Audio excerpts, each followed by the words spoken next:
Hey everybody, Kyle Sasser here, and it's everyone's favorite time of the month. That's right, market statistics time. These real estate statistics are for Hillsborough County for March 2022. Obviously, I'm coming from a little bit different location today. That's primarily because I am doing an inspection today. So thought this would be a great time to knock out these real estate stats for you. And not too much has changed, but stay tuned because I'm going to go over a few interesting things that might affect the current real estate market. Now you're probably asking yourself, Kyle, we are currently at the end of the April, heading into May. Why are we looking at March numbers? The reason we are looking at March numbers is because A, it takes the local real estate boards a bit of time just to compile all that information and put it together in a great report. You might notice that I do not have that report in my hand currently. I do have it on my laptop, which I will be grabbing here in a second. Second reason, so the stats naturally just take a little bit of time to get put together and delivered to my hands. The other thing to know about these numbers is that they are not compared month to month. So we are not comparing March 2022 to February 2022. We are actually comparing March 2022 to March 2021. If you remember the overall trend, basically since the pandemic started, we have basically been selling more houses than we have had going up for sale, which has resulted in an extremely low inventory market. That trend does continue and prices are going up accordingly, as they should, just simple supply and demand. There is one interesting tidbit here with the interest rates that I do want to hit, but I will hit that after the statistics. Okay, well, let's dive into these Hillsborough County statistics. So total number of closed sales is down 7.5% for a total of 1,906 homes sold. That's down from 2,061.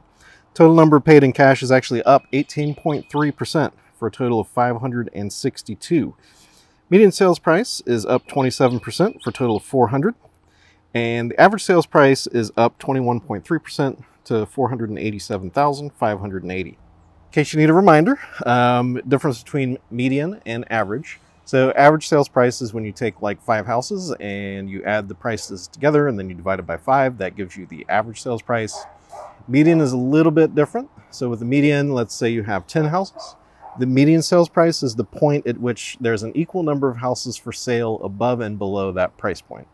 Personally, I like median sales price a little bit better. It doesn't move quite as much as the average sales price, especially if you have like some mega houses like Tom Brady's, or the one up in actually not too far from here in Lutz. For if you have like a couple $10 million houses sell, that can really pull on the market more than usual. Total dollar volume is up 12.1% to $929.3 million. We are almost to $1 billion a month in single family home sales in Hillsborough County. That is crazy. Percentage of original list price received is currently holding at 100%. Median time to contract is down 14%, but it went from 7 to 6 days, so I'm going to call that about the same.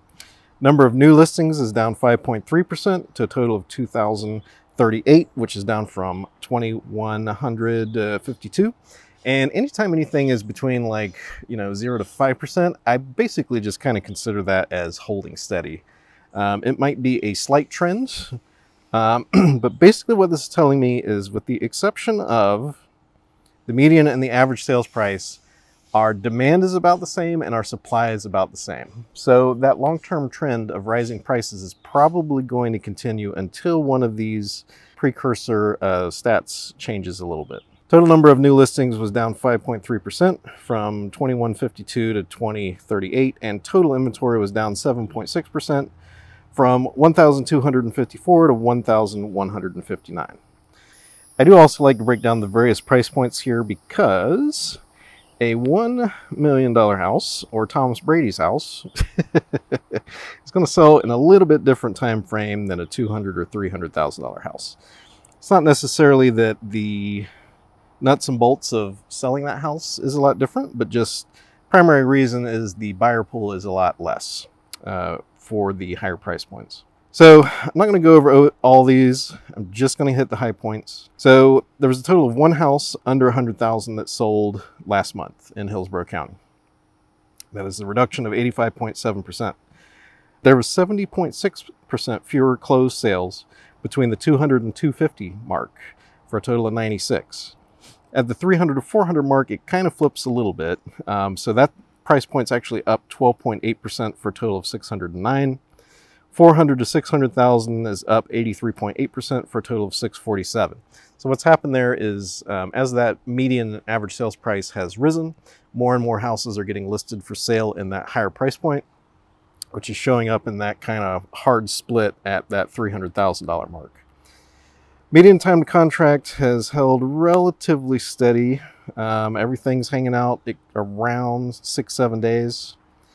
Not too big of a change there. So the break now is the number of new listings is at that 400,000 mark. So things have really kind of climbed even above the 300 mark, which has for the last year, for the previous year, the 300 mark has really been the break point, but now we're really starting to see not too much below 400,000 going up for sale. So 400 to $600,000 new listings is up 67.5% for a total of 695. 250 to 300,000 is actually down 61.8% for a total of 170. Again, anything below 400 is down pretty significantly, about 50%. So like 200 to 250 is down 55.1%, total of 53. 300 to 400,000 is down 16.6% for a total of 256. And then once we have that 400 mark, it breaks. So 400 to 600,000 is total inventory is up 66.3% in that price point at a total of 346. Last page here is the doom and gloom page, which is going to be foreclosures and short sales. So foreclosures, there were 40% fewer last month for a total of 6. And short sales were 25% fewer for a total of 3. So that's the statistical numbers. Let's talk a little bit about interpretation here. So, because there's been a lot of stuff in the mix the last couple of years. You know, pandemic, everyone kind of changing where they want to live, prices going up and up and up. Currently, the main thing is that I'm keeping an eye on is two pieces. One, interest rates. Interest rates have climbed from 2.5%, which is what they were back in October, November, December.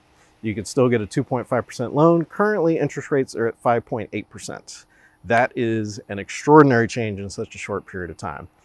Hasn't shown up too much at least in the stats, so far as lower prices. But as interest rates go up, that should have a cooling effect. If we're looking at historical trends, we are definitely above the 10-year high. So really this is the highest interest rates have been since before the financial crisis of 2007, or whatever year you want to use for that.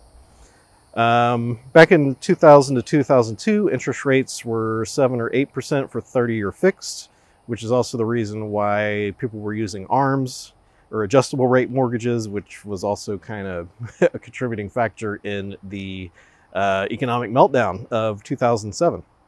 I have seen a little bit of a resurgence in adjustable rate mortgages since the interest rates have climbed so high. Primary reason why is because if you are looking at an interest rate of 5.8%, or you can get an ARM with a short-term interest rate of 3.5% for, let's say, 2 to 5 years, you can kind of roll the dice on that. The market's going to calm down and the interest rates will come back down to a more manageable level. Definitely not guaranteed by any stretch of the imagination, but that is currently a lot of the mindset that is out there. The other thing to know with interest rates is, roughly speaking, the rough rule of thumb is that if there is a 1% increase in interest rate, your effective purchasing power drops by about 10%. So I do have a lot of buyers who were able to qualify for a loan and look at houses to purchase as recently as like January, who now are not able to find a house that they can afford to purchase. So they have effectively been removed from the buyer pool. Where is this going to show up in the stats, and how long is this going to take to play out? And is it even going to have a measurable effect on demand in the market? The thing with real estate is it takes a long time for these things to have a major impact. If you go back through my videos, you will see that I mentioned the first criteria or conditions that would cause this current inventory crunch. I mentioned that all the way back in like July or August of 2020, whenever we got the statistics that all of the buyers had come back to the market in June 2020. It didn't actually really affect the market and prices too much until February or March of 2021. And that was only on a few select houses. It didn't really kick off until, you know, like fall 2021. And then it's basically compounded to where it's at now. So from this current interest rate change, if that is going to be the thing that breaks this current market trend, it is going to take a very long time, probably 6 to 18 months if I had to guess. And what I'm keeping an eye on is I'm keeping an eye on, so the sales price, the average sales price and the median sales price, that is going to be the last indicator to change, because the people are going to hold on by the fingernails to try to get the highest price possible. That is just going to be the natural tendency of every seller. Where that is actually first going to show up with, I believe, is probably going to be the time to contract. If we see time to contract starting to increase from that 5 to 6 days, and that's the average, so that means a lot of stuff is going under contract before 5 to 6 days. If that time to contract starts to get longer, then we should eventually see that median and average sales price come down as the inventory builds as a result of that longer time to contract. So it's so basically we have, like, once that time to contract starts to expand, from that point we probably have 3 to 4 months to see an actual slowdown in housing prices. And I'm not trying to doom and gloom. This is just how real estate works. It works that slowly. So with this potential trend change, what I'm looking for is time to contract. When I start to see that go up, then I'm going to keep an eye on the inventory. We should build inventory eventually. And then once inventory starts to build and increase significantly, you know, I'm talking like, you know, 10 to 20% per month, because we are way low. Like, we're currently at 800. Okay, well, let me give you some comparison. So historically, time to contract usually hangs out, you know, 30 to 60 days is normal time to contract. Currently, we're at 5. So we definitely need to build up to, you know, quote unquote, normal market conditions there. Once you get up to that number, then we're going to see inventory build as it takes longer for houses to sell. And so we'll have new listings come up, but there's also the other houses that are still for sale and all that stuff.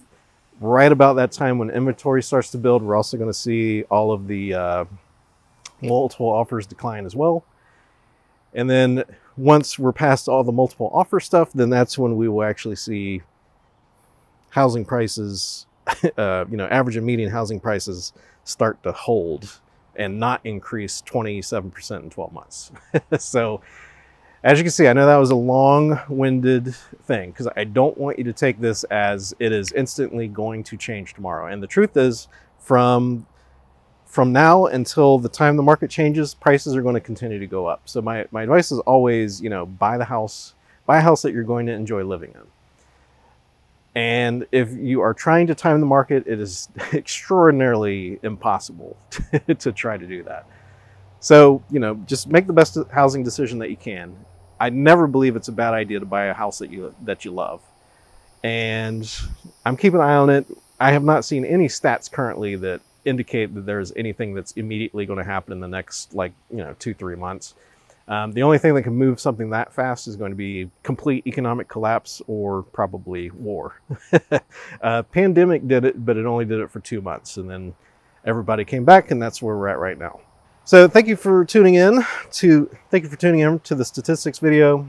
This is Kyle Sasser coming at you from a inspection here. It's actually getting a little warm outside. I should have probably done this a little earlier. But yeah, if you're looking for help finding your own great place here in Tampa Bay, I'd love to help you out. You reach me via phone at 813-323-7396. If you prefer email, you can find me at kyle@sassergroup.com. Also, feel free to leave a comment down below or a question. If you have something you want me to take a look at, or think I might have missed something here, please feel free to hit me up. Other than that, not a lot of great news, but there is some things out there that could potentially shift the market. So I'm definitely going to keep an eye on that, and be sure to subscribe so you can see if that does actually transpire. Other than that, thank you for tuning in, and I'll talk to you soon.